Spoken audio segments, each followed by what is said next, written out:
الحمدللہ والصلاة والسلام علی رسول اللہ اما بعد۔ آج ہم ہیں کتاب الفوائد کے ساتھ، امام ابن القیم رحمہ اللہ کے ساتھ۔ ان کی یہ کتاب طرح طرح کے اقوال زرعی پہ اور طرح طرح کے فوائد پہ مشتمل ہے۔ آج کل جو فائدہ ہم پڑھ رہے ہیں اس میں امام صاحب نے فرمایا ہے کہ یہ بہت بڑی جہالت ہے کہ انسان یہ چاہے کہ لوگ اس کی عزت کریں، لوگ اس کو پروٹوکول دیں، لوگ اس کی تعظیم کریں، جب کہ اس کا اپنا دل اللہ کی تعظیم سے خالی ہو۔ اس موضوع پہ گفتگو کرتے کرتے امام صاحب کہتے ہیں وَمِن وَقَارِهِ أَلَّا تَعْدِلَ بِهِ شَيْئًا مِّن خَلْقِهِ۔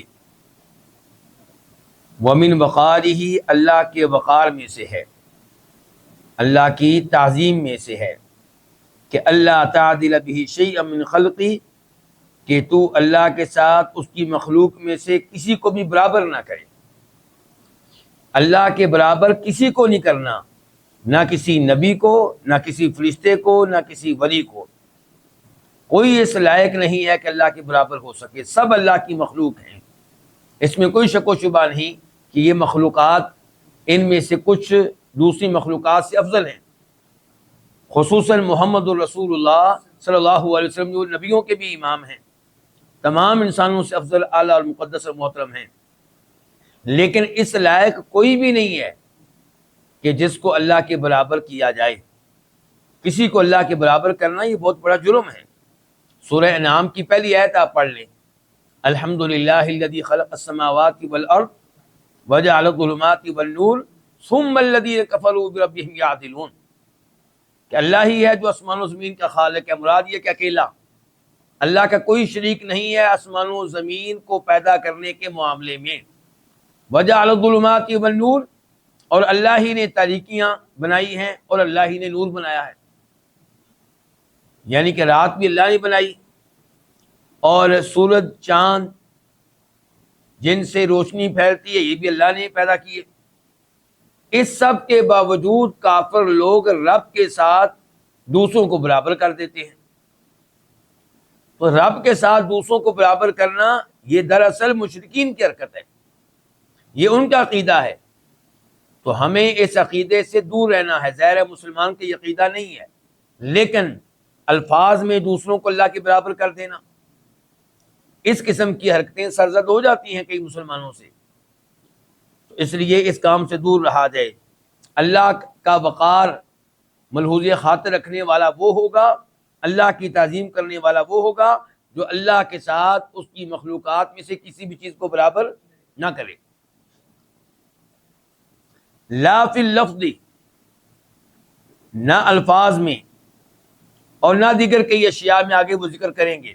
تو پہلے نمبر پہ کہا ہے کہ الفاظ میں بھی برابر نہیں کرنا، بحیث یقول، بحیث تقول، اس لحاظ سے کہ تو یہ کہے واللہ وحیاتک مالی الا اللہ وانت، اللہ کی قسم اور تیری زندگی کی قسم، مالی میرا کوئی نہیں ہے، الا اللہ سوائے اللہ کے، وانت اور سوائے تیرے، وما شاء اللہ وشئت، اور یہ کہ آپ یہ کہیں کہ جو اللہ چاہے گا اور جو آپ چاہیں گے۔ اب یہاں پہ غور کیجئے، ایک تو یہ ہے کہ اللہ کے ساتھ الفاظ میں بھی کسی کو برابر نہیں کرنا۔ مثال اس کی مثال کیا دی امام صاحب نے؟ یہ قسم اٹھانا، واللہ وحیاتک، اللہ کی قسم اور تیری زندگی کی قسم، یعنی کہ آپ کسی سے گفتگو کر رہے ہیں اپنے والد سے اور کہتے ہیں اللہ کی قسم اور آپ کی زندگی کی قسم، یا اپنی والدہ سے آپ کہتے ہیں، یا اپنی وائف سے کہتے ہیں، یا آپ اپنے پیر صاحب سے کہتے ہیں اللہ کی قسم اور آپ کی زندگی کی قسم، تو یہ آپ نے غیر اللہ کو اللہ کے برابر کر دیا، کس میں؟ قسم اٹھانے میں، الفاظ میں۔ جبکہ ہمارے پاس حدیث ہے جس کے راوی ہیں عبداللہ بن عمر رضی اللہ عنہما۔ عبداللہ بن عمر نے ایک آدمی کو سنا، وہ کہہ رہا تھا والکعبۃ، کعبہ کی قسم۔ اب بتائیے کعبہ جو ہے عام چیز ہے کہ خاص چیز ہے؟ خاص چیز ہے، اللہ کی مخلوقات میں سے ایک عظیم ترین مخلوق ہے، اللہ کے گھروں میں سے سب سے عظیم گھر ہے، اس کی قسم اٹھانے کی بھی اجازت نہیں ہے۔ تو عبداللہ بن عمر اس آدمی پہ ناراض ہوئے اور کہا کہ قسم یوں اٹھاؤ کہ کعبہ کے رب کی قسم، رب کعبہ کی قسم۔ اور پھر یہ حدیث بیان کی کہ نبی علیہ السلام نے ارشاد فرمایا تھا کہ من حلف بغیر اللہ فقد کفر او اشرک،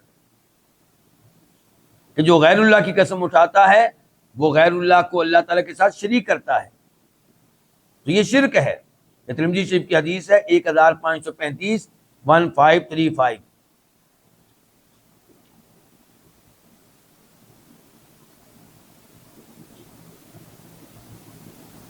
اور اسی مثال میں امام صاحب کہتے ہیں کہ آپ کیا کہہ رہے ہیں کہ اللہ کی قسم، تیری زندگی کی قسم، قسم کس بات پہ؟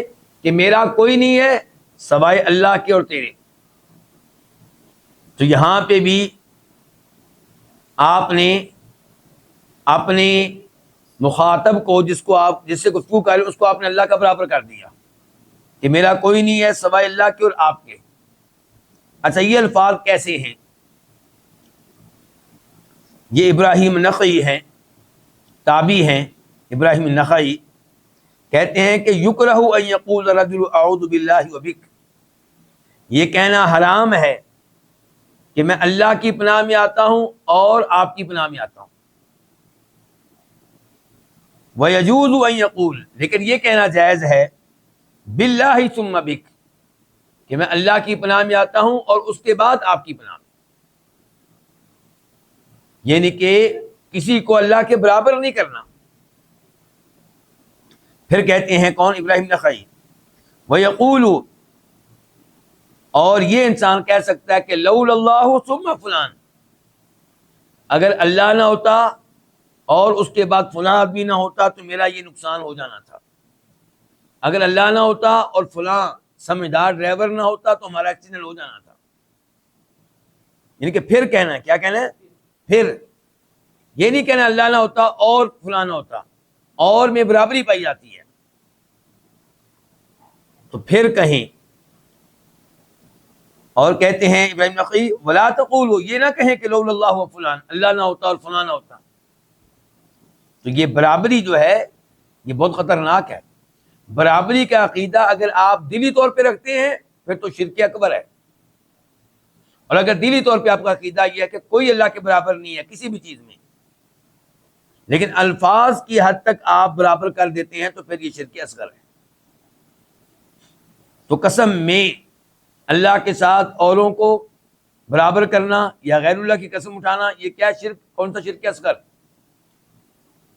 اور ایسے ہی یہ کہنا کہ اگر اللہ نہ ہوتا اور آپ نہ ہوتے، یہ اگر الفاظ کی حد تک آپ برابر کر رہے ہیں کسی کو اللہ کے، تو شرک اصغر ہے۔ اور اگر دلی طور پہ آپ کا عقیدہ یہ ہے کہ اللہ اکیلے نے میرا فائدہ نہیں کرنا تھا، اللہ اور یہ دونوں ہوئے تو میرا فائدہ ہوا، یہ دونوں تھے تو میری زندگی بچی، پھر تو آپ نے شرک اکبر کا ارتکاب کیا ہے۔ اب آ جائیں اس کی طرف، وما شاء اللہ وشئت، اور جو اللہ چاہے اور آپ چاہیں، یعنی کہ میں وہ کام کروں گا جو آپ چاہیں گے اور اللہ چاہے گا، اور اللہ چاہے گا اور آپ چاہیں گے۔ اس میں آپ نے کسی کی مشیت کو اللہ کی مشیت کے برابر کر دیا، جبکہ قرآن کا عقیدہ کیا ہے؟ وما تشاءون الا ان یشاء اللہ، تمہاری مشیت وہاں پہ کام آتی ہے جہاں پہ اللہ کی مشیت بھی ہو، یعنی کہ آپ کا ارادہ ہے کسی لڑکی کے ساتھ شادی کرنے کا، یہ آپ کی مشیت ہے، یہ مشیت تب پوری ہوگی جب اللہ کی بھی یہ مشیت ہو کہ آپ وہاں پہ شادی کریں، اور اگر آپ کی مشیت ہو کہ آپ وہاں پہ شادی کریں، اللہ کی مشیت ہو کہ آپ وہاں پہ شادی نہیں کریں گے، کبھی نہیں ہو سکے گا۔ کسی جگہ آپ کا ارادہ بالکل نہیں تھا شادی کرنے کا، آپ کی مشیت بالکل نہیں تھی، اللہ کی تھی، پوری ہوگی کہ نہیں ہوگی؟ پوری ہوگی۔ آپ پھر کیا کہیں گے؟ اچانک یہاں پہ شادی ہوگی، کوئی پروگرام نہیں تھا۔ جی ہاں، واقعی آپ کا پروگرام نہیں تھا، آپ کی مشیت نہیں تھی، لیکن اوپر سے اللہ کی مشیت تھی۔ اس لیے اللہ کی مشیت کے کسی اور کو اور کی مشیت کو برابر کرنا یہ کیا ہے؟ غلط ہے۔ اب یہاں پہ بھی وہی حکم ہوگا کہ اگر آپ دلی طور پہ یہ عقیدہ رکھتے ہیں کہ غیر اللہ کی مشیت اللہ کی مشیت کے برابر ہے، دونوں مشیتیں جمع ہوں گی تو کام ہوگا ورنہ نہیں ہوگا، تو پھر تو آپ شرک اکبر کا ارتکاب کر رہے ہیں۔ اللہ سے توبہ کریں اور دوبارہ سے مسلمان ہوں۔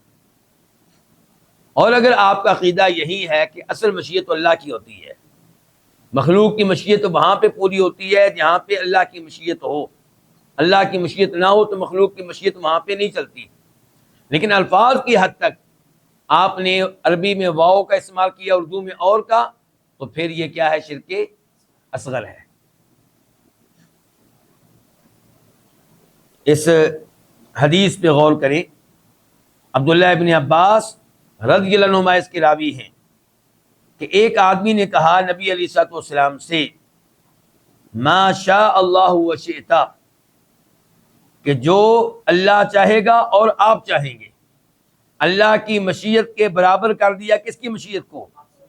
نبی علیہ السلام کی مشیت کو، عام انسان کی مشیت کو نہیں، عام پیر کی مشیت کو نہیں، اپنی والد کی مشیت کو نہیں، بلکہ اللہ کے نبی کی مشیت کو جو سب سے افضل ہے۔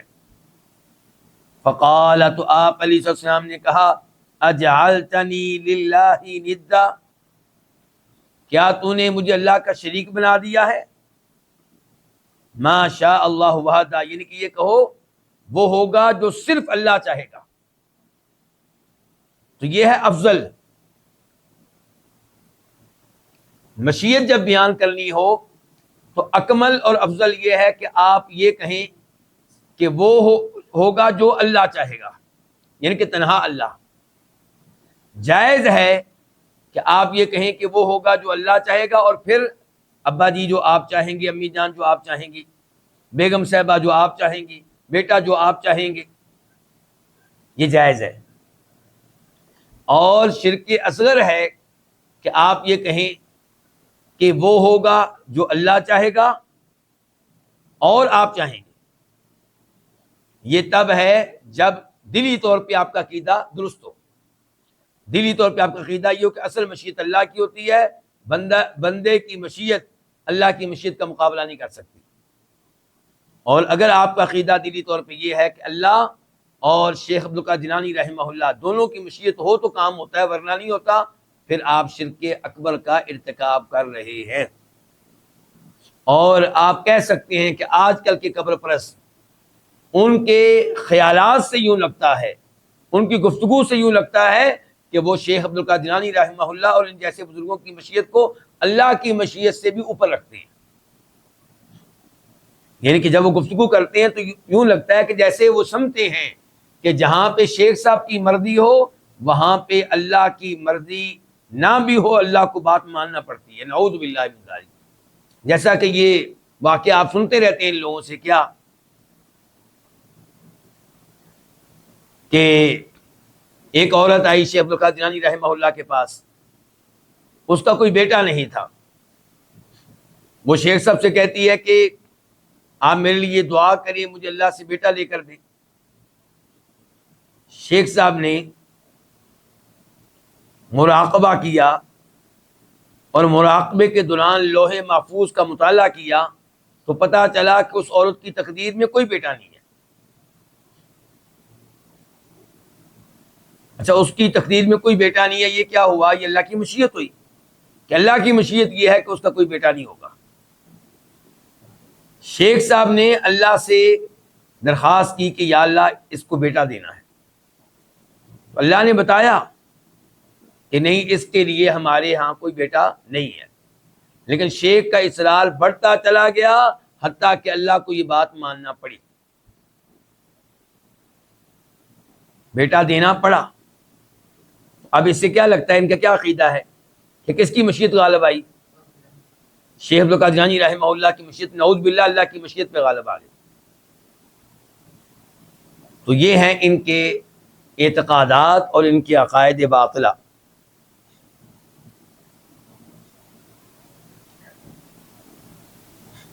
ہم اس وقت یہ پڑھ رہے ہیں کہ اگر آپ صحیح معنوں میں اللہ کی توقیر کرنے والے ہیں، اللہ کی تعظیم کرنے والے ہیں، اللہ کو وقار دینے والے ہیں، تو آپ اللہ کے ساتھ کسی بھی چیز کو برابر نہ کریں۔ تو امام صاحب نے کہا تھا الفاظ میں بھی برابر نہ کریں، پھر کہہ رہے ہیں ولا فی الحب والتعظیم والاجلال، اور نہ ہی آپ اللہ کے ساتھ کسی چیز کو برابر کریں محبت میں، تعظیم میں اور اجلال میں۔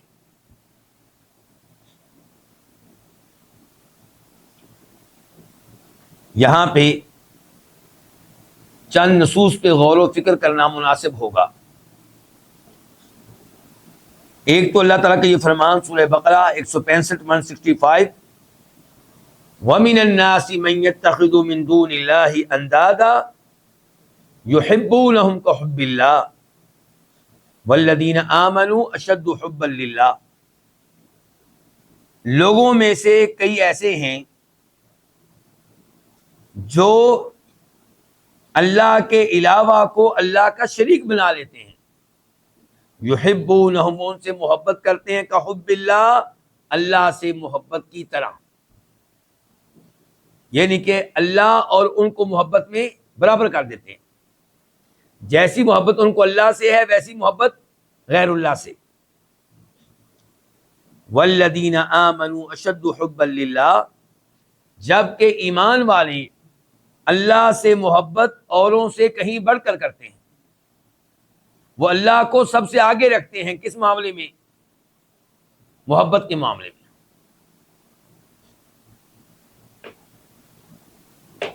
تو یہاں پہ اللہ نے تذکرہ کن کا کیا؟ کفار کا۔ پتہ چلا کہ محبت میں اللہ کے ساتھ غیر اللہ کو برابر کرنا یہ کفار کا عقیدہ ہے۔ آپ کو جیسی محبت اللہ سے ہے ویسی محبت محمد رسول اللہ صلی اللہ علیہ وسلم سے ہے تو یہ کفار کا عقیدہ ہے۔ آپ کو جیسی محبت اللہ تعالیٰ سے ہے ویسی محبت امیر المؤمنین جناب علی سے ہے تو یہ مسلمانوں کا عقیدہ نہیں ہے۔ آپ کو جیسی محبت اللہ تعالیٰ سے ہے ویسی محبت جناب حسین سے ہے، یہ مسلمانوں کا عقیدہ نہیں ہے۔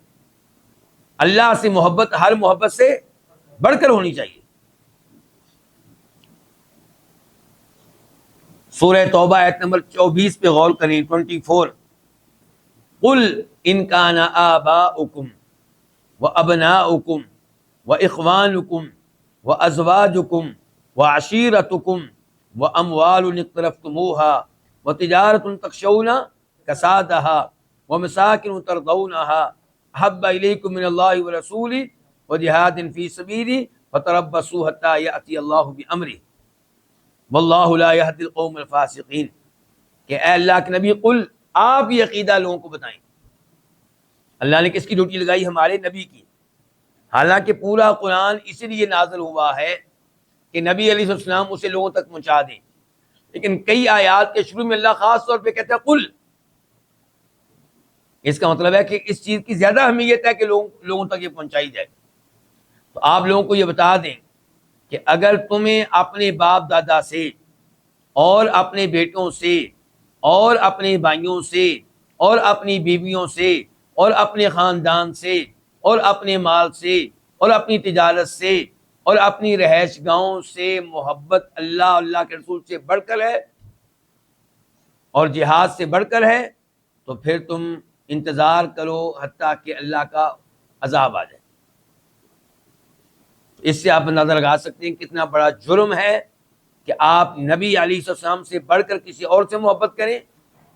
مثال کے طور پہ آپ امام ابو حنیفہ رحمہ اللہ سے محبت کرتے ہوں اللہ کے نبی سے بڑھ کر، علیہ السلام، جرم ہے۔ آپ امام مالک سے محبت کرتے ہوں اللہ کے رسول سے بڑھ کر، جرم ہے۔ آپ امام شافعی سے محبت کرتے ہوں اللہ کے رسول سے بڑھ کر، غلط ہے۔ آپ امام احمد بن حنبل سے محبت کرتے ہوں اللہ کے رسول سے بڑھ کر، یہ بہت بڑی آپ کی غلطی ہے۔ اور اگر آپ اللہ تعالیٰ سے بڑھ کر محبت کرتے ہیں کسی رسول سے، چاہے وہ نبیوں کے امام جناب محمد رسول اللہ صلی اللہ علیہ وسلم ہو، تو یہ بہت بڑا گناہ ہے جس کے اوپر اللہ کا عذاب نازل ہو سکتا ہے۔ اللہ سے محبت ہر ایک سے بڑھ کر ہوگی، بلکہ اوروں سے محبت تب ہوگی جب اللہ ان سے محبت کرنے کی اجازت دے گا، یا اوروں سے محبت تب ہوگی جب اللہ ان سے محبت کرنے کا حکم دے گا۔ محمد رسول اللہ صلی اللہ علیہ وسلم سے محبت کرتے ہیں کہ اللہ نے ان سے محبت کرنے کا حکم دیا ہے،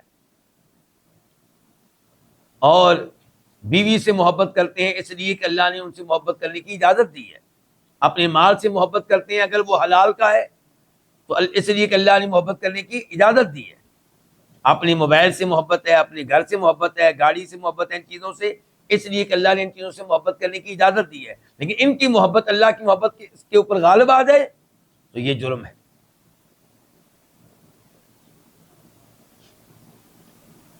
ذرا اس حدیث پہ بھی غور کیجئے، بخاری شریف کی حدیث ہے، نمبر ہے 16 ثلاث من کن فیہ وجد حلاوت الایمان، تین چیزیں جس میں موجود ہوں گی وہ ایمان کی مٹھاس کو محسوس کرے گا۔ اس کا مطلب ہے اس کا ایمان مضبوط ہے، اعلیٰ درجے کا ہے۔ تین چیزیں کیا کیا ہے؟ نمبر 1 ان یکون اللہ ورسولہ احب الیہ مما سواہما، انسان کو اللہ کے رسول سے محبت ہر چیز سے بڑھ کر ہو۔ نمبر 2 وَأَن يُحِبَّ الْمَرْءَ لَا يُحِبُّهُ إِلَّا لِلَّهِ، کہ انسان کسی مرد سے محبت کرتا ہو لیکن اس سے محبت صرف اللہ کی خاطر ہو۔ کسی انسان سے محبت آپ کو صرف اللہ کی وجہ سے ہے، کوئی اور وجہ نہیں، یہ بہت بڑی بات ہے، یہ آپ کے ایمان کے مضبوط ہونے کی دلیل ہے۔ اور تیسرے نمبر پہ کیا کہ آپ کفر میں چلے جانے کو اسی طرح ناپسند کرتے ہوں جیسے آپ ناپسند کرتے ہوں اس بات کو کہ آپ کو آگ میں پھینکا جائے، ڈالا جائے۔ تو یہ تین چیزیں جس میں ہوں گی ایمان کی مٹھاس کو پالے گا۔ تو ان تین نصوص سے، 2 آیتیں اور ایک حدیث میں نے آپ کے سامنے رکھی ہیں، ان سے پتہ چلا کہ اللہ کی محبت یہ اصل ہے اور یہ سب پہ غالب رہنی چاہیے، اور اللہ کی محبت پہ کسی اور کی محبت کو ترجیح نہیں دینی چاہیے۔ جب مؤذن آپ کو نماز کے لیے بلاتا ہے تو اب دیکھنا یہ ہے کہ آپ کس کی محبت کو ترجیح دیتے ہیں، اللہ کی محبت کو؟ اللہ تو آپ کو مسجد میں بلا رہا ہے، یا یہاں پہ آپ بیگم و بچوں کی محبت کو ترجیح دیتے ہیں، دیگر دنیاوی محبتوں کو ترجیح دیتے ہیں، مال کی محبت کو، تجارت کی محبت کو، جاب کی محبت کو؟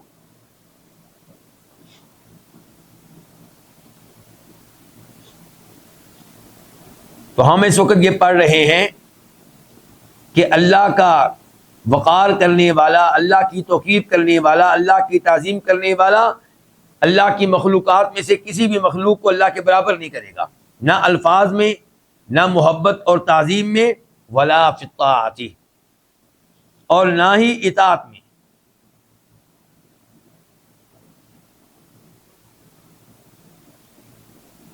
یعنی کہ ایسا نہیں ہوگا اور ایسا نہیں ہونا چاہیے کہ فَتُطِيعُ الْمَخْلُوقَ فِي أَمْرِهِ وَنَهْيِهِ كَمَا تُطِيعُ اللَّهِ، کہ آپ مخلوق کی اطاعت ایسے کریں جیسے آپ اللہ کی اطاعت کرتے ہیں، آپ مخلوق کی اطاعت کریں فی امرہ ونہیہ، مخلوق کے آرڈر میں اور مخلوق کے منع کرنے میں جیسے آپ اللہ کی اطاعت کرتے ہیں، بل اعظم، بلکہ اس سے بڑھ کر، کما علیہ اکثر الظلمۃ والفضلہ، جیسا کہ اس صورتحال پہ لگے ہوئے ہیں اکثر ظالم اور اکثر فاجر قسم کے لوگ۔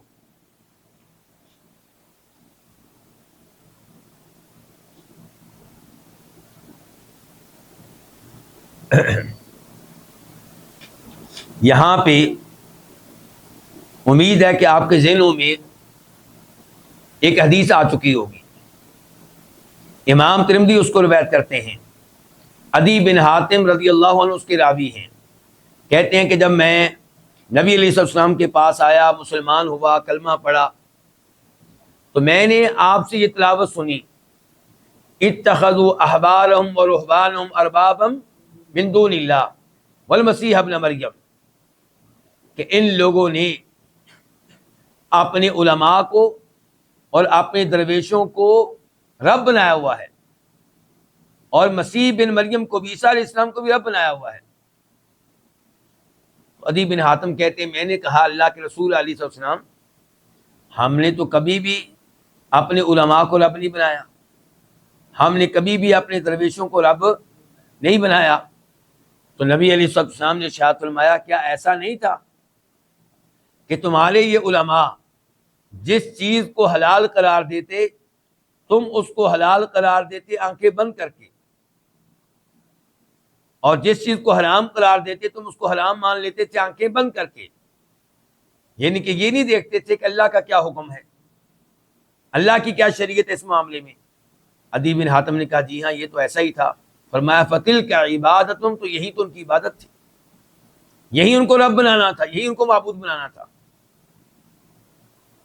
تو آج بھی اگر کوئی اپنے امام کے فتوے کو قرآن کی آیت پہ فوقیت دیتا ہے تو وہ اپنے امام کو اللہ کے برابر کر رہا ہے، بلکہ اللہ سے اوپر کر رہا ہے، جبکہ ہمیں حکم یہ دیا گیا ہے سورہ حجرات میں، یا ایھا الذین آمنوا لا ترفعوا اصواتکم فوق صوت النبی، اے ایمان والو اپنی آوازیں نبی کی آواز سے بلند نہ کرو علیہ الصلوۃ والسلام۔ آج اللہ کے نبی کی آواز کدھر ہے؟ آپ کی احادیث، آپ کے فرامین، تو آپ کی احادیث پہ لوگوں کے فتاویٰ کو ترجیح دینا، یہ آپ کی آواز پہ ان کی آواز کو بلند کرنا ہے، اور ہمیں اس سے منع کیا گیا ہے۔ تو جب مخلوق آپ کو کوئی آرڈر دے، دوسری طرف اللہ کا آرڈر ہو، تو آپ کس کا آرڈر مانیں گے؟ اللہ کا۔ لا طاعۃ لمخلوق فی معصیۃ الخالق، وہاں پہ مخلوق کی بات نہیں مانی جائے گی جہاں مخلوق کی بات ماننے سے رب کی نافرمانی ہوتی ہو۔ آپ کو وقت کا حکمران کہتا ہے داڑھی منڈوائیں، آپ اگر منڈوا دیتے ہیں تو آپ نے اطاعت میں اس مخلوق کو، اس حکمران کو اللہ کے اوپر ترجیح دے دی ہے۔ اللہ کا حکم تھا کہ داڑھی کو چھوڑ دیا جائے، داڑھی کو بڑھنے دیا جائے، آپ نے مخلوق کی بات مان لی، آپ نے حکمران کی بات مان کے داڑھی مونڈ لی، آپ نے بیوی کی بات مان کر داڑھی مونڈ لی، آپ نے والدین کی بات مان کر داڑھی کو مونڈ لیا، غلط ہے۔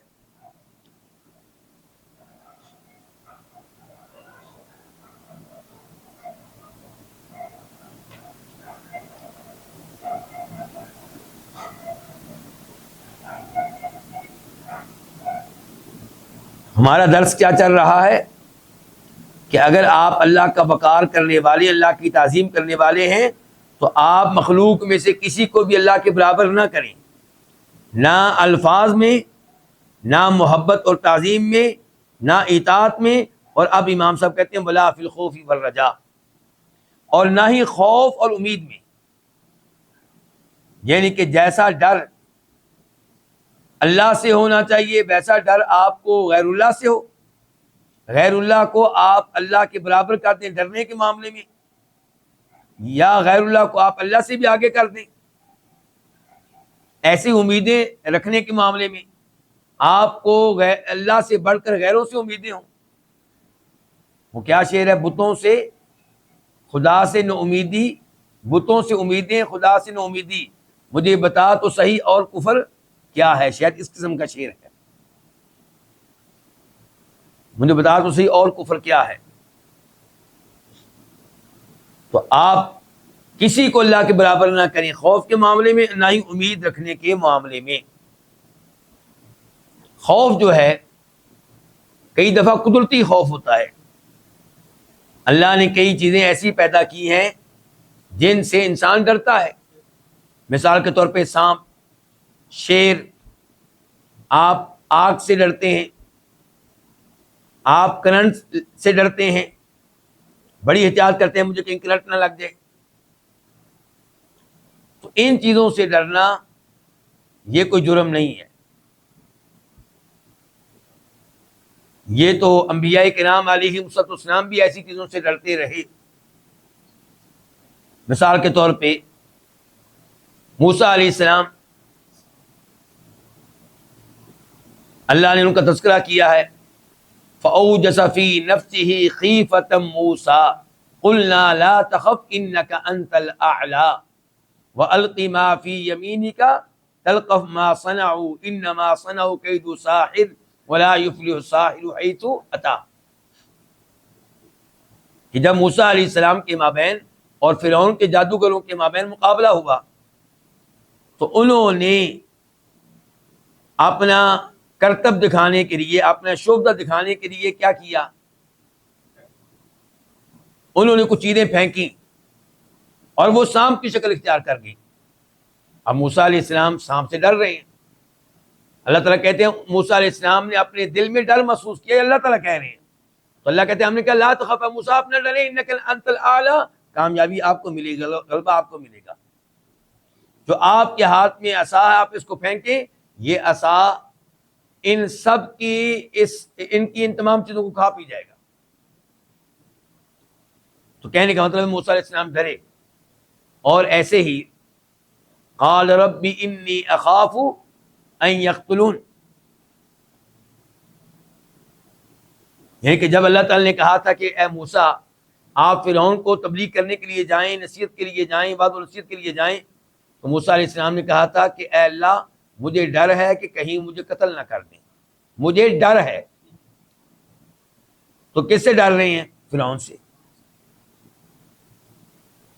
تو کیا یہ نعوذ باللہ غلطی تھی؟ نہیں, وہ ظالم بادشاہ تھا اور وہ لوگوں کو کثرت سے قتل کیا کرتا تھا. تو موسیٰ علیہ السلام اس بات سے ڈرے اور اللہ کے سامنے یہ خوف رکھا ہے. اور اسی طرح فخرج منها خائفا يترقب قال رب نجني من القوم الظالمین, جب موسیٰ علیہ السلام سے فرعون کی قوم کا ایک آدمی قتل ہو گیا قبطی, اور فرعون کو اس کی رپورٹ مل گئی, فرعون اور اس کے وزیروں نے فیصلہ کیا کہ موسیٰ علیہ السلام کو گرفتار کیا جائے اور قتل کر دیا جائے نعوذ باللہ. تو ایک اللہ والے نے خفیہ طور پہ یہ اطلاع موسیٰ علیہ السلام تک پہنچا دی. تو موسیٰ علیہ السلام پھر وہاں سے نکلے, مصر سے نکلے, فخرج منها خائفا, ڈرتے ہوئے, اور اللہ سے دعائیں کر رہے تھے کہ یا اللہ مجھے ان ظالم قوموں سے, ان ظالم لوگوں سے محفوظ رکھنا. تو کہنے کا مطلب یہ ہے کہ یہ قدرتی خوف ہے اور اس میں کوئی حرج نہیں ہے, یہ کوئی جرم نہیں ہے, کوئی گناہ نہیں ہے. لیکن آپ کسی چیز سے غیبی طور پہ ڈریں. کس سے ڈریں؟ غیبی طور پہ ڈریں, یعنی کہ وہ چیز جس سے آپ ڈر رہے ہیں وہ موجود نہیں ہے. مثال کے طور پہ آپ گھر میں بیٹھے شیخ عبدالقادر جیلانی رحمہ اللہ سے ڈر رہے ہیں کہ اس بار 11ویں کے موقع پہ میں دودھ نہیں دے سکا تو میری بھینسیں کہیں وہ ہلاک ہی نہ کر دیں, میری بھینسوں کو کہیں وہ آگ میں جلا نہ دیں. تو یہ خوف جو ہے یہ کیا ہے؟ یہ شرک ہے. ایسا خوف کس سے ہونا چاہیے؟ اللہ سے, کہ اللہ نظر نہیں آتا لیکن اللہ کبھی بھی ہمیں ہلاک کر سکتا ہے, کبھی بھی ہمارے اوپر کوئی مصیبت بھیج سکتا ہے, کبھی بھی ہمیں کسی گناہ کی پاداش میں پکڑ سکتا ہے. اللہ تعالیٰ ہمیں محفوظ رکھے اور معاف کر دے, اللہ ہم پہ رحم فرمائے. تو کہنے کا مطلب یہ ہے کہ جیسا خوف اللہ سے ہونا چاہیے ویسا خوف آپ غیر اللہ سے رکھیں, یہ جرم ہے. اسی لیے یہ لوگ جو مزاروں درباروں پہ جاتے ہیں, آپ نے دیکھا ہوگا کہ یہ مزاروں درباروں پہ جب کھڑے ہوتے ہیں تو کانپ رہے ہوتے ہیں, ڈر رہے ہوتے ہیں. ایسا ڈر ان میں پیدا نہیں ہوتا جب مسجد میں اللہ کے سامنے حاضری دیتے ہیں.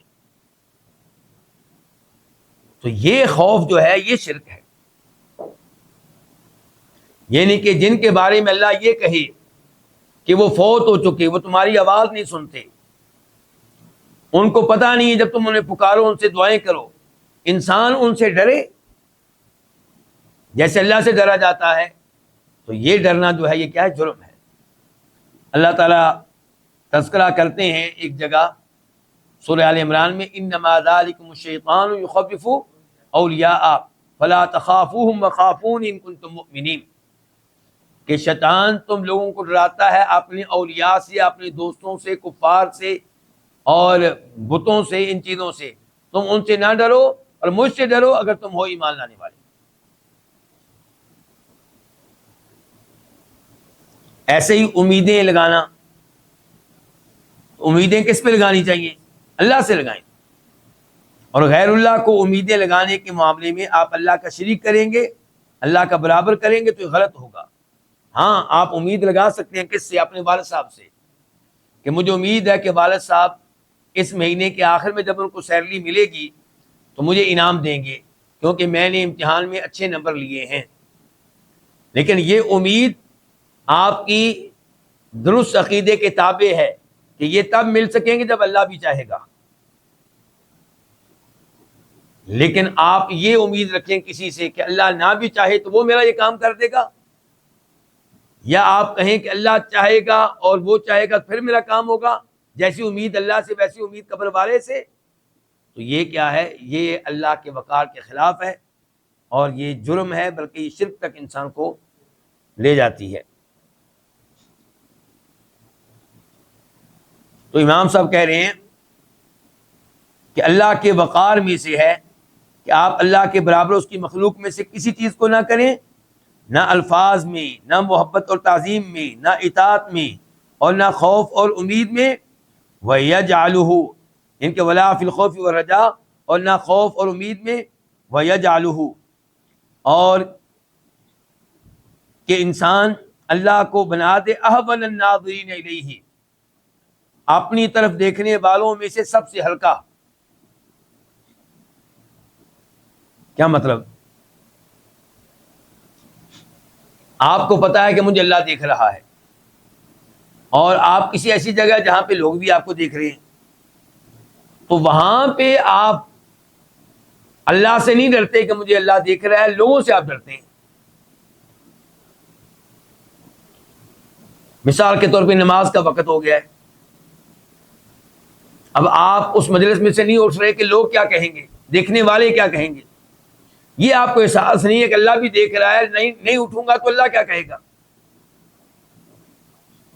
آپ کسی ایسی تقریب میں جا رہے ہیں جہاں پہ بڑے بڑے دنیا دار موجود ہیں، وہاں پہ جاتے ہوئے آپ نے اپنی شلوار کو ٹخنوں سے نیچے کر لیا ہے، اپنی پینٹ کو ٹخنوں سے نیچے کر لیا ہے. کیوں؟ دیکھنے والے کیا کہیں گے.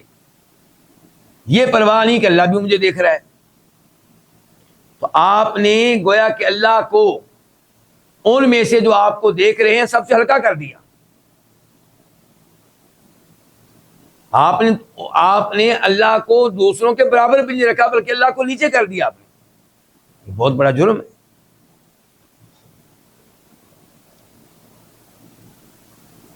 وَلَا يَسْتَهِينُ بِحَقِّهِ اور نہ ہی انسان اللہ کے حق کو ہلکا جانے. وَيَقُول اور یہ کہے کہ ہوا مبنی علی المسامحہ کہ اللہ کا حق جو ہے وہ درگزر پہ مبنی ہے، یعنی کہ اللہ درگزر کرنے والا ہے. یعنی کہ ایک طرف تھا اللہ کا حق، ایک طرف تھا مخلوق کا حق. آپ نے مخلوق کو اس کا حق دیا اور اللہ کا حق پیچھے کر دیا اور کہا کہ اللہ درگزر کرنے والا ہے، تو گویا کہ آپ نے اللہ کے حق کو ہلکا لیا.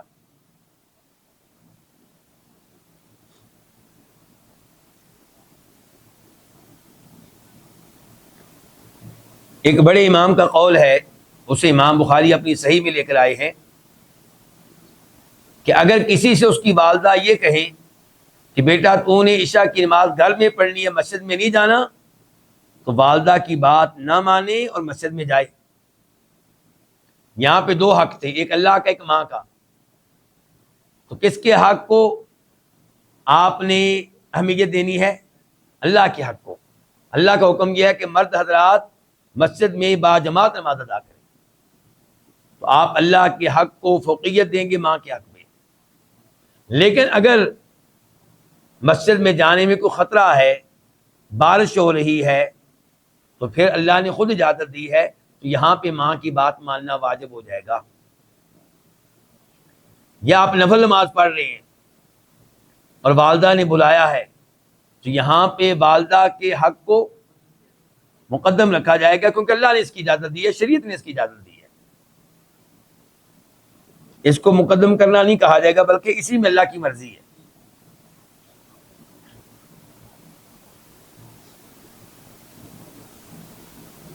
کہتے ہیں وَلَا يَجْعَلُهُ عَلَى الْفَضْلَ کہ انسان اللہ تعالیٰ کو فضلہ پہ نہ رکھے، یا اللہ کے حق کو آپ کہیں، تو آخری گفتگو اللہ کے حق کے بارے میں ہو رہی تھی. وَلَا يَجْعَلُهُ عَلَى الْفَضْلَ اللہ کے حق کو فضلہ پہ نہ رکھے. فضلہ سے مراد کیا ہے؟ آخری مرتبہ، زائد چیز، فالتو چیز. کیا مطلب؟ مثال کے طور پہ نماز تب پڑھوں گا اگر کوئی وقت بچا تو، کوئی وقت ملا تو نماز پڑھوں گا. اور ایسے کتنے مسلمان آپ کو ملیں گے جو نماز کے معاملے میں یہی حرکت کرتے ہیں. نماز تب پڑھتے ہیں جب بقول ان کی ہمیں وقت ملے تو، مصروف ہوں تو پھر ہم نہیں پڑھتے نہیں. آپ مصروف ہیں، کس کے حق کو آپ اللہ کے حق پہ ترجیح دے رہے ہیں؟ اپنی بیگم کے حق کو جس کے لیے کما رہے ہیں، اپنے بچوں کے حق کو جن کے لیے آپ کما رہے ہیں، یا آپ نے اپنے آفس کے حق کو اللہ کے حق پہ مقدم کر دیا ہے، اپنے ڈائریکٹر کے حق کو اللہ کے حق پہ مقدم کر دیا ہے. تو ایسا نہیں ہونا چاہیے. یعنی کہ ولا یجعلہ، اور اللہ کے حق کو انسان نہ کرے علی الفضل، زائد مرتبے پہ، ویقدم حق المخلوق علیہ، اور مخلوق کے حق کو اللہ کے حق پہ مقدم کر دے. ایسا نہیں ہونا چاہیے. ولا يكون الله ورسوله في حد وناحية والناس في ناحية وحد فيكون في الحد والشق الذي فيه الناس دون الحد والشق الذي فيه الله ورسوله. اور ایسا بھی نہیں ہونا چاہیے کہ اللہ اور اللہ کے رسول علیہ السلام ایک جانب ہوں اور لوگ ایک دوسری جانب ہوں، تو یہ انسان اس جانب میں ہو جس جانب میں لوگ ہیں، نہ کہ اس جانب جس جانب اللہ اور اللہ کے رسول ہیں. مثال کے طور پہ مثال تبدیل کر لیتے ہیں. اللہ کے رسول علیہ السلام دونوں منع کرتے ہیں کہ اس سے سود لینے سے اور سودی معاملے میں تعاون کرنے سے. اس لحاظ سے سودی بینکوں میں ملازمت کرنا جائز نہیں ہے، سودی بینکوں سے سودی قرضہ لینا جائز نہیں ہے. اچھا، دنیا کیا کہتی ہے کہ اس کے بغیر نظام نہیں چلتا، اس کے بغیر گاڑی نہیں چل سکے گی، اس کے بغیر ترقی نہیں ہو سکے گی. اب لوگ دھڑا دھڑ سودی بینکوں میں ملازمتیں بھی کر رہے ہیں، سودی بینکوں سے سودی قرض بھی لیتے ہیں. اب ایک جانب اللہ کے رسول ہیں، وہ کہتے ہیں کہ یہ کام منع ہے، ایک طرف یہ دنیا ہے، تو یہ کدھر کھڑا ہو گیا ہے؟ دنیا والوں کی سائڈ پہ. یہ بھی کہتا ہے ٹھیک ہے جی کوئی بات نہیں، اب کیا کریں. سودی ملازمت خود بھی کر رہا ہے، بیٹوں اور اولاد کو بھی اس جانب لگایا ہوا ہے، سودی قرضہ بھی لیتا ہے. تو اللہ کے رسول کی جانب کھڑا ہونا چاہیے تھا، لیکن جبکہ دوسری جانب کھڑا ہوا ہے.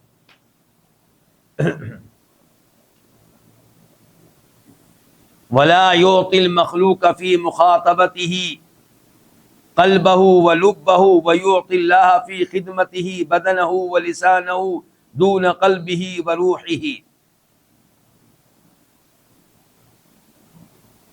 مخلوق کو اپنی گفتگو کے دوران اپنا دل اور اپنی عقل نہ دے، جبکہ اللہ تعالیٰ کو فی خدمت ہی اپنی عبادت کے دوران دے رہا ہو، بدن ہو و لسان ہو، اپنا بدن اور اپنی زبان، دون قلبہ و روحہ، اپنے دل اور روح کے بغیر. یعنی کہ یہ کام بھی نہیں ہونا چاہیے کہ جب آپ کسی انسان سے گفتگو کریں تو پورا دل اس کے ساتھ ہو، ذہن اس کے ساتھ ہو، اور جب اللہ کی عبادت کی باری آئے، نماز پڑھنے کی باری آئے، تو جسم اور زبان نماز کے ساتھ ہو، رکوع میں جا رہا ہے، سجدے میں جا رہا ہے، کھڑا ہے، بیٹھ رہا ہے، تشہد میں ہے، اور زبان سے دعائیں بھی پڑھ رہا ہے، لیکن دل، روح، توجہ کہیں اور ہے. ایسا نہیں ہونا چاہیے. اگر ایسا آپ کرتے ہیں تو اس کا مطلب یہ ہے کہ آپ اللہ کو اللہ کی توقیر کرنے والے نہیں ہیں، اللہ کی تعظیم کرنے والے نہیں ہیں، آپ اللہ کے وقار کو نہیں جانتے.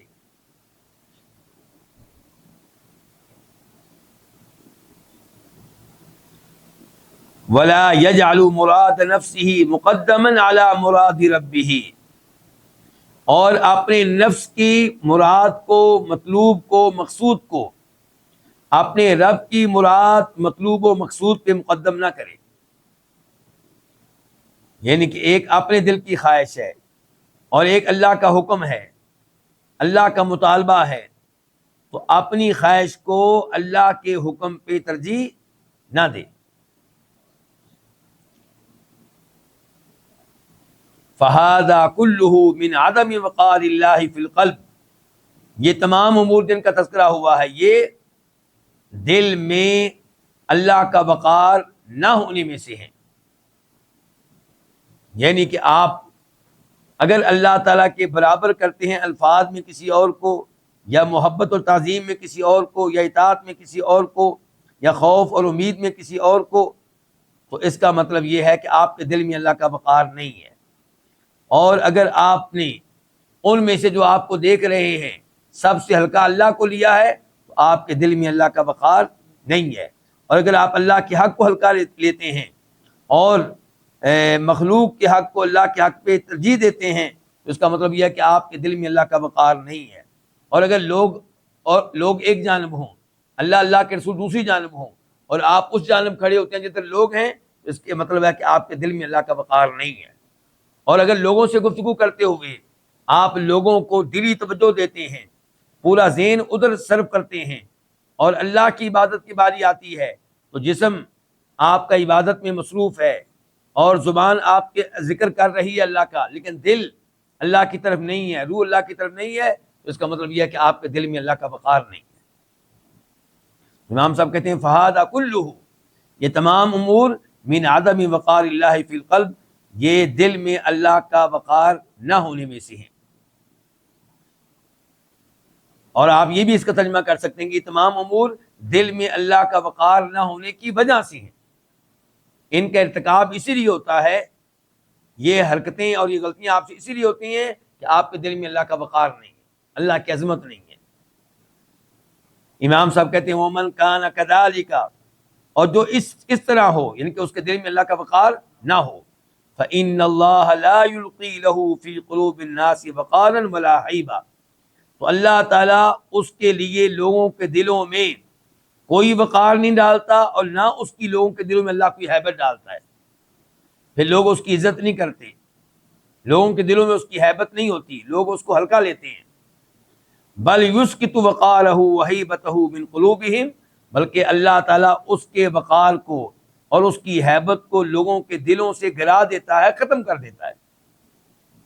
وَإِن وَقَّرُوهُ مَخَافَةَ شَرِّهِ، چاہے وہ اس کی توقیر کریں اس کے شر سے ڈر کر، فَذَاكَ وَقَارُ بُغْضٍ، تو یہ وقار اور یہ احترام اور یہ عزت نفرت والی ہوگی، لا وقار حب وتعظیم، یہ عزت، یہ احترام، یہ وقار محبت اور تعظیم والا نہیں ہوگا۔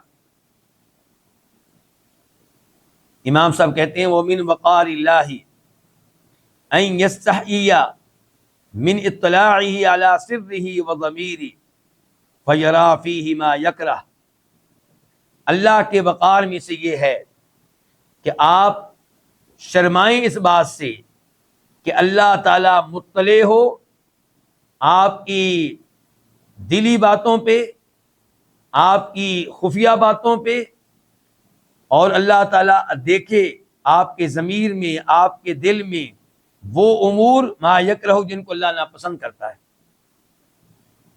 جی ہاں، اگر اللہ کا وقار ہے آپ کے دل میں تو آپ کو اس بات سے شرم آنی چاہیے کہ آپ کے دل میں گندے خیالات پائے جاتے ہیں، آپ برائی کرنے کا ارادہ رکھے ہوئے ہیں، آپ یہ خواہش رکھے ہوئے ہیں کہ کاش مجھے شراب ملے میں پی لوں، کاش فلان لڑکی سے میری دوستی قائم ہو جائے میں بدکاری کروں۔ یعنی کہ اللہ کا وقار یہ ہوگا کہ آپ کو شرم آئے اس بات سے کہ آپ کے دل میں، آپ کی نیت میں کوئی ایسی چیز ہو جو اللہ کی نگاہوں میں بری ہو۔ اس کے بعد کہتے ہیں وَمِن وَقَارِهِ، اور اللہ کے وقار میں سے ہے ان یستحیی منہ فی الخلوۃ اعظم مما یستحیی من اکابر الناس، کہ بندہ اللہ سے تنہائی میں بہت حیا کرے، اس حیا سے بڑھ کر جو انسان لوگوں میں سے بڑے بڑے لوگوں سے کرتا ہے، یعنی کہ آپ تنہا ہوں تو آپ اللہ سے حیا رکھنے والے ہوں، تنہائی میں بھی آپ ایسی ویسی حرکت نہ کریں۔ یہاں پہ ایک حدیث آپ کے سامنے رکھنا چاہوں گا، اس کا اس جملے سے بڑا گہرا تعلق ہے۔ معاویہ بن حیدہ قشیری مشہور و معروف صحابی ہیں، ترمذی شریف کی حدیث ہے، نمبر ہے 2769۔ نبی علیہ الصلوۃ والسلام کو گفتگو کر رہے ہیں اس موضوع پہ کہ انسان اپنے سطر کو ڈھانک کر رکھے لوگوں سے، اپنی شرمگاہ کو لوگوں سے ڈھانک کر رکھے۔ تو کہنے والے نے سوال کیا وَالرَّجُلُ يَكُونُ خَالِيًا، اللہ کے رسول کبھی انسان تنہا ہوتا ہے، خلوت میں ہوتا ہے، کوئی اور وہاں پہ نہیں ہوتا، پھر فرمایا فَاللَّهُ أَحَقُّ أَن يُسْتَحْيَا مِنْهُ، تو اللہ زیادہ حق رکھتا ہے اس بات کا کہ اللہ سے حیا کی جائے، کیونکہ اللہ تو دیکھ رہا ہے، اللہ تو موجود ہے۔ جب لوگ تھے تو آپ نے اپنی شرمگاہ کو ڈھانک کر رکھا، سطر کو ڈھانک کر رکھا کہ لوگ کیا کہیں گے، لوگوں سے آپ حیا کرتے رہے۔ اب آپ تنہائی میں ہیں تو اللہ سے حیا کریں، لیکن اس کا مطلب یہ نہیں کہ آپ ننگے غسل نہیں کر سکتے، کیونکہ یہ چیزیں شریعت سے ثابت ہیں، انبیاء کرام علیہم السلام نے ننگے ہو کر غسل کیا ہے۔ تو جہاں پہ شریعت نے ننگے ہونے کی اجازت دی ہے وہاں پہ آپ ننگے ہو سکتے ہیں، اور جہاں پہ نہیں وہاں پہ نہیں۔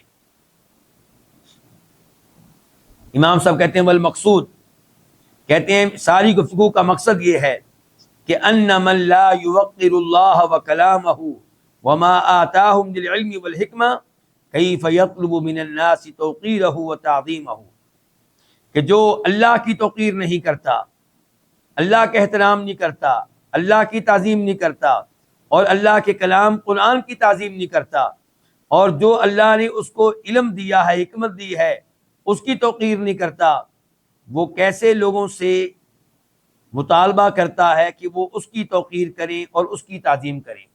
جب آپ اللہ کی توقیر نہیں کرتے، اللہ کے قرآن کی توقیر نہیں کرتے، اللہ نے جو آپ کو علم دیا اس کی توقیر نہیں کرتے، تو آپ کیسے لوگوں سے یہ توقع رکھتے ہیں، لوگوں سے یہ مطالبہ کرتے ہیں کہ وہ آپ کی توقیر کریں، آپ کو احترام دیں، آپ کو عزت دیں، آپ کو پروٹوکول دیں؟ خلاصہ کلام یہ ہے کہ ہمارے لیے نجات اسی میں ہے کہ ہم اپنے دل میں اللہ کی محبت، اللہ کا احترام، اللہ کا وقار، اللہ کی عظمت پیدا کریں، اور اللہ تعالیٰ سے ڈرتے رہیں، اللہ سے حیا کرتے رہیں۔ وآخر دعوانا الحمد للہ رب العالمین۔